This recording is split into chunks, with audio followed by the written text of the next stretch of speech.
اللهم صل على سيدنا محمد وعلى آل سيدنا محمد عدد من يمشي على رجلين ومن يمشي على أربع من يوم خلقت الدنيا إلى يوم القيامة. اللهم صل على سيدنا محمد عدد من صلى عليه من الجن والإنس والملائكة. Salavat-ı şerife getirenlerin ahir ve akıbetleri hayrola. Âl-i esvacı, tahiret evladı, Resul-i Eshab güzel efendilerimizin, sair enbiya-i zem ve Resul-i Fihan haziratın erbab şeriflerine, Pirimiz Bilal-i Habeşi radıyallahu anh efendimizin ve alel husus bu caminin bahanesi ve bugüne kadar içerisinden gelmiş geçmiş imam ve ezzin kaynlarının ve kahve-i ehli imanın ervahı sahibi Seyf Abdülkerim ve Kıbrıs Rabbani Hazretleri için Allah rızası için El-Fatiha.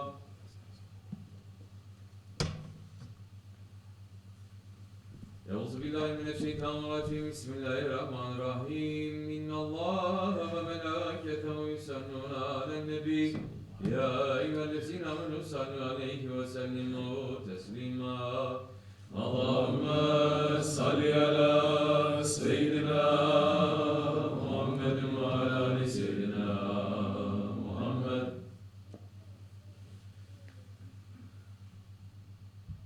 Allahu Ekber, Allahu Ekber, Allahu Ekber, Allahu Ekber. Eşhedü en la ilahe illallah.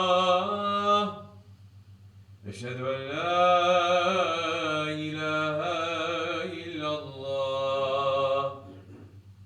Eşhedü enne Muhammeden Resulullah. Eşhedü enne Muhammeden Resulullah. Hayya ale's-salâh. Hayya ale's-salâh. Hayya alel-felâh. Hayya alel-felâh. Allahu Ekber, Allahu Ekber. La ilahe illallah. La ilahe illallah.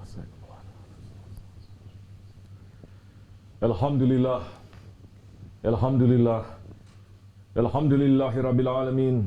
Ve salatu ve selamu ala Resulina Muhammedin ve ala alihi ve sahbihi ecmain. Nahmedullah Teala ve nestağfiru ve eşhedü en la ilahe illallah vahdehu la şerike lah. Ve eşhedü enne seyyidina Muhammeden abduhu ve habibuhu ve resuluh. Sallallahu aleyhi ve ala alihi ve ezvacihi ve ashabihi ve tabi'i khulefâ raşidin mahadin min ba'di. Ve zeremmeti ala tahkik, hususen min ra'lameti khulefâ Resulullah ala tahkik.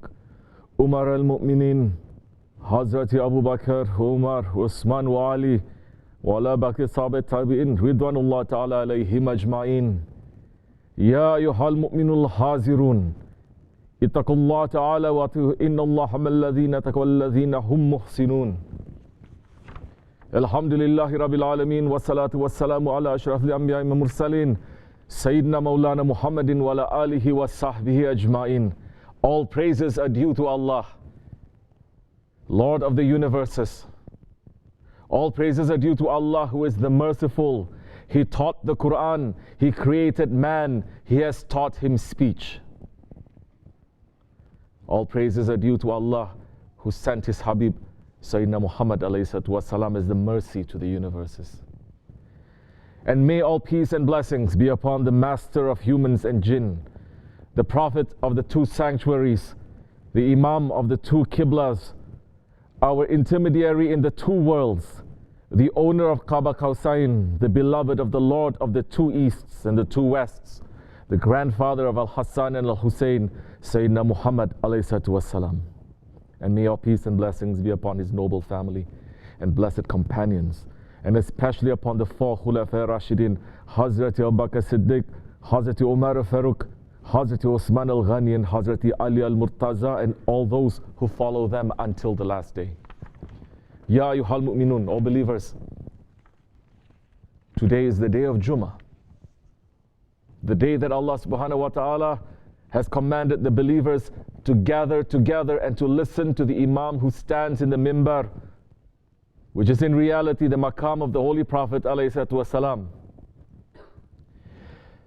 And for 1,400 years, the believers have come together on the day of Jummah, leaving the small masjids and gathering in the big jami, to show on this day that they are not individuals, but part of the ummah. And for 1,400 years, the khutbah would begin in the same way. It did not matter if you were in Mecca or Medina, in Istanbul or Bukhara, in Mali or in Delhi, the khutbah was beginning in the same way. The khutbah was beginning with sending peace and blessings upon the Holy Prophet ﷺ and the companions, and sending salutations to the 4 righteous Khalifas. And the Imam would then read out the name of the Khalifa of Islam, pray for him, and to proclaim the Khalifa's authority. This was the khutbah for 1,400 years. Such was the majestic khutbah that the Muslims used to listen to on Jummah. The Imam would say, Ya Allah, have mercy on the Khalifas who have been on the right path, and the Imams who have been well guided, who have ruled with righteousness and have worked for justice. Ya Allah, aid and help your servant and your Khalifa, the great Sultan, the exalted Hakan, the shadow of Allah on earth, the master of the kings of Arabia and the Ajam, servant of the 2 sacred houses. For he is a Sultan, son of a Sultan, the Ghazi Sultan Abdul Hamid Khan, son of the Ghazi Sultan Abdul Majid Khan, son of the Ghazi Sultan Mahmud Khan. May Allah cause his Khilafat to endure and to spread justice in his reign, and cause righteousness and generosity to extend onto the 2 worlds to the end of time and the end of ages. Ameen. But we don't hear that khutbah anymore, because the Khilafat has been veiled and removed. There is nobody occupying the office of the Khilafat. Those who brought the Khilafat down, they knew what they were doing. And we are all responsible for that too. It was not an unintended consequence of other actions. Today, they teach in the universities and everywhere that the Khilafat fell as an aftershock of the Ottoman Empire entering World War I. They make it sound as though it was an afterthought. The reality is that the goal of the enemies of the Khilafat for 1,400 years was to bring it down. The French General Gouraud, when he entered Damascus after the French victory of World War I, went straight away to the tomb of Hazrati Salahuddin Ayyubi, the same Saladin that the West was admiring and respecting. He went to the tomb of the great Sultan and he kicked it. And he said, "Wake up, Salahuddin, we have returned. My presence here shows that the Crusaders have won." And the British Foreign Secretary at that time, George Curzon, said, "We must put an end to anything which brings about Islamic unity between the sons of the Muslims." The situation now is that Turkey is dead and will never rise again because we have destroyed its moral strength, the Khilafat and Islam. So the Khilafat has been removed through the efforts of the enemies of Islam from outside of Islam and inside of the Muslims. It has been removed through the hypocrisy of those ones calling themselves Muslims. A divine system that ruled and brought peace from the passing of the Holy Prophet ﷺ until 1923 has been removed, and with its removal has come chaos and suffering to the whole ummah, believers and unbelievers. But today's Muslims are engaged in a very important debate. They are looking into issues that, mashallah, no Muslim for 1,400 years was looking into. They have come to understandings that neither Imam Abu Hanifa or Imam Malik or Imam Shafi or Imam Ahmad came to. Their intelligence has taken them so far that they know what the Sahabis and the Tabi'ins and the Tabi'in did not know. These new Muslims, these new scholars, they studied in the halls of the Western universities from the architects of the destruction of Islam, and subhanallah, they became the greatest knowers of the secrets of Islam. These intelligent new Muslims, they have come up with an amazing idea. Islam does not need a khilafat. They are saying khilafat is a made-up thing that is not important. They say Holy Prophet ﷺ never commanded us to establish the khilafat. And they became so smart to say, where is the hadith saying, after me you must make a khilafat? Where is the ayat? And ignorant Muslims who have lost all connection to their tradition have no answer. And they get washed away in the waves of misguidance. These new scholars are brave enough to say, the Khalifas who came before, they were tyrants.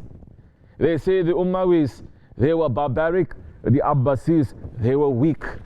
The Ottomans, they were too much in love with women and with the dunya. They are spreading the poison to say that Khilafat, it is a fantasy. They are saying to the Muslims, well, this is a post-colonial fantasy. You were all colonized, so now you have invented Khilafat as the cure to the humiliation of your colonization. But there was never such a thing as a global Khilafat. They are saying you're all chasing something that never exists. And what are they offering as an alternative? They are saying, well, we need separation of mosque and state. And they are saying this is actually what the Holy Prophet ﷺ wanted. They are presenting the Holy Prophet as though he was a Buddha or a Gandhi, saying he just wanted enough safe space to worship freely, without knowing that both the Buddha and Gandhi overturned every system that was in place, both spiritually, religiously, politically, in every way. They are saying Prophet ﷺ wasn't concerned with establishing a state. And they are saying, well, the most Islamic countries today are the Nordic countries because they are so great on human rights. Those countries where prostitution is legal, where perversion is everywhere. They say that if a Muslim from the time of Umar ibn Abdul Aziz came there, he would feel like he was right at home. And while they are saying that Islam must be separate from politics, they themselves are engaging in politics. Not politics that lead to justice, no. They're engaging in the politics of oppression and disenfranchisement. They are engaging in the politics of privilege and cronism. They are running to sit with dictators who water the ground of their countries with the blood of believers, smiling and taking pictures. What they are doing is trying to say Islam does not belong in the state. Islam belongs to the scholars. Oh, dictators, you keep your worldly power. We have the spiritual power. But they're saying, give us the religious power. That way, we can fool the people through scholarship and make ourselves to become rich and powerful. That is the end goal of so-called Muslim scholars in the 21st century.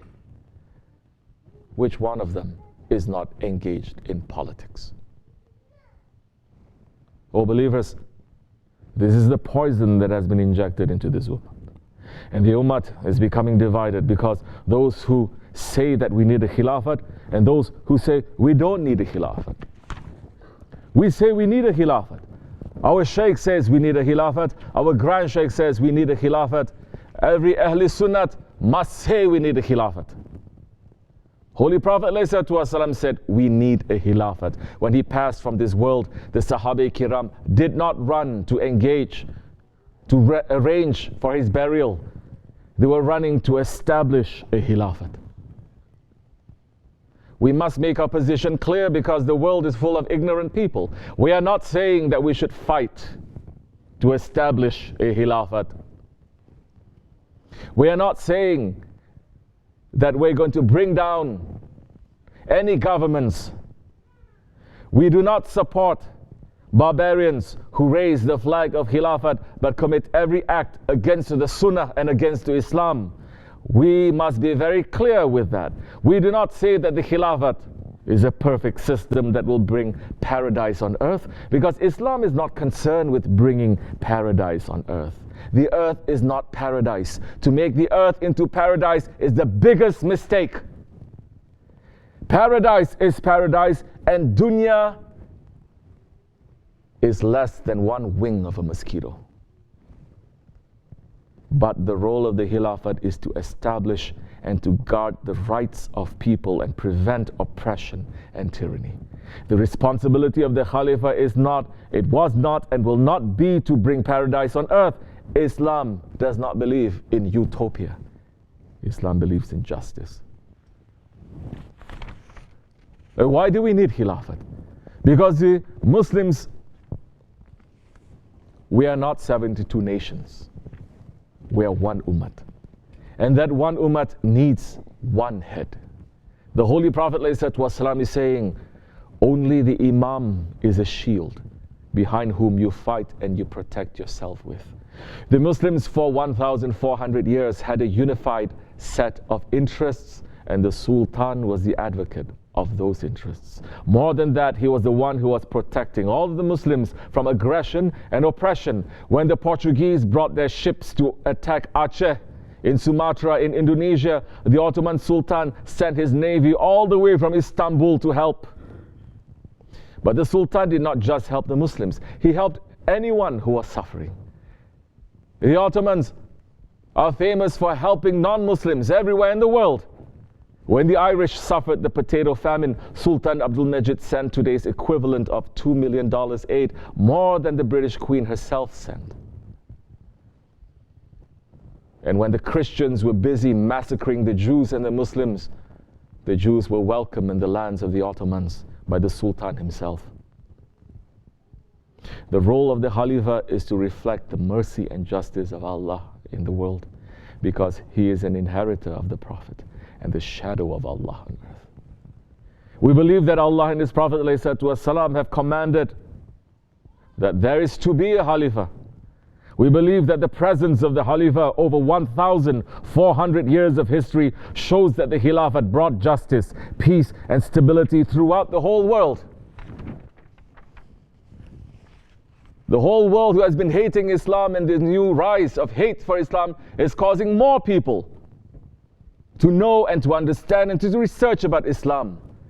And more people are understanding what they have been told through the media is completely different and wrong from what the history of Islam is. We believe that the fall of the Khilafat started violence and suffering that cannot be cured until a Khalifa comes back. And we believe that the Khalifa can only come back through the divine will of Allah, not through senseless violence. And when he returns, he is not going to separate Muslims and Christians and Jews.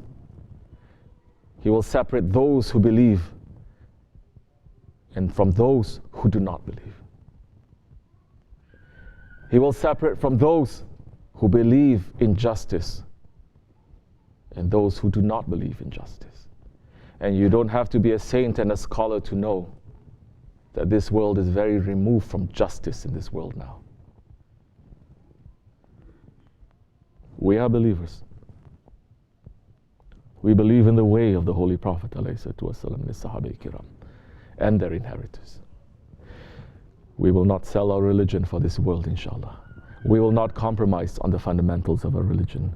Those who are doing that have become fooled by shaitan. We will not change our religion to make it more palatable to modern sensibilities, because our religion is perfect. We are living in the dark times, in the dark ages. We are living in the time of Dajjal. We are living in the time of the Antichrist. Have no doubt about that. Those who have doubt And those who are thinking we're living in the golden age and better times are going to come, wake up. You must be blind. Your hearts must be sealed. We are living in unprecedented evil and oppression that the world has ever seen. We have oppressed our fellow humans. We have oppressed nature. And now we're getting ready to oppress all the other alams. Dajjal shows black as white and white as black. In this time of Dajjal, scholars that millions are running behind are teaching that Khilafat is not a part of Islam. Maybe they are teaching that this is the time of Dajjal and we should run away from Dajjal into the Sunnah of the Prophet ﷺ and welcome Mahdi ﷺ. They're not teaching that either. Dajjal is sitting in the back, preparing to unveil his kingdom. We are very weak ones, but we must not get fooled by Dajjal. Our Holy Prophet ﷺ gave the knowledge of everything that will happen until Judgment Day.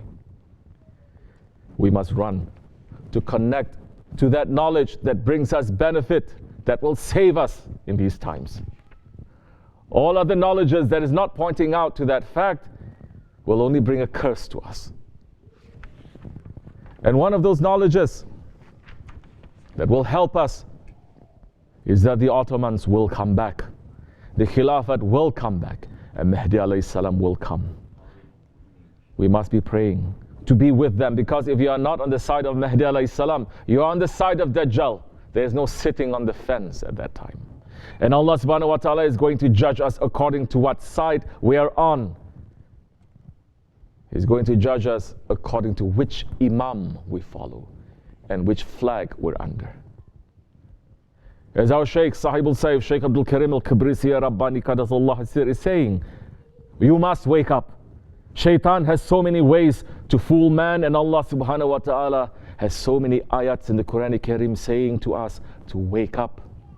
He is warning us from the confusion of Shaitan and Dajjal. Holy Prophet ﷺ is warning us in hundreds and hundreds of hadiths. Where are we going to put these ones? Which side should we put these hadiths? Should we ignore all of them now? Is it another new style now? Everyone is talking from the spiritual aspect. Where is your Shariat now? Where is the law that Allah subhanahu wa ta'ala has given? The nation lost every Shariat now. Today the nation is living worse than the unbelievers. The majority of the Muslims are living worse than the unbelievers. And now you are going to be that tolerant to Shaitan? You cannot. That is only Shaitan fooling you. But those who do not want to be fooled, you must check yourself. We must watch out. We must look out. We must be worrying. In every higher station that they are going, they must be worrying. They must be watching out, because the higher station they are reaching, they are seeing the danger that is waiting. And Allah subhanahu wa ta'ala has given this job, this duty to man. Man must establish the Shariat again in this world. Man must open the Quran Karim. Man must work to bring the Khilafat, and man must open the flag of the Holy Prophet ﷺ. It's not going to come from the sky. It's going to be from these men that are living today on this earth. We are all responsible. In the Judgment Day, we will all be questioned. Allah will ask us, what have you done to bring the Khilafat back and to put my laws back on? What did you do? What did you do? O believers, O Muslims, O Ummati Muhammad, what are we going to do? What are we going to do? May Allah give us the hidayat to do the right thing. Ameen. Astaghfirullah. Astaghfirullah. Astaghfirullah. La ilaha illa